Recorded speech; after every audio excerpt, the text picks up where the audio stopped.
పరాభవనామ సంవత్సరం తులారాశి వారి ఫలితాలు.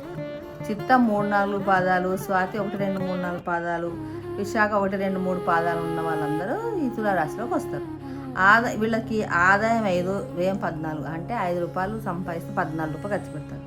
ఎప్పుడు తులారాశి వారు ఖర్చు ఎక్కువే ఉంటుంది కాబట్టి వాళ్ళకి వ్యయం ఎక్కువే ఉంటుంది. రాజపూజం 6, అవమానం 3. రాజపూజం అంటే గౌరవించే వాళ్ళు 6 ఉంటే అవమానించే వాళ్ళు 3 ఉంటారు.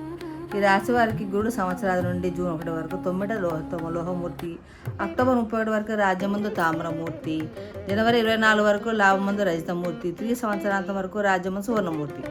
శని సంవత్సరం అంతా అరట సువర్ణమూర్తి, రాహుకేతువుల పంచమ లాభస్థానం నుండి డిసెంబర్ 5 వరకు లోహమూర్తి, తిరిగి సంవత్సరాంతము వరకు చతుర్థ రాజస్థానం నుండి సువర్ణమూర్తి. ఈ రాశి వారికి ఈ సంవత్సరంలో అన్ని విధాలు అనుకూలంగా ఉంది, చాలా బాగుంది. సో వృత్తి ఉద్యోగాలు చాలా డెవలప్మెంట్ ఉంటుంది.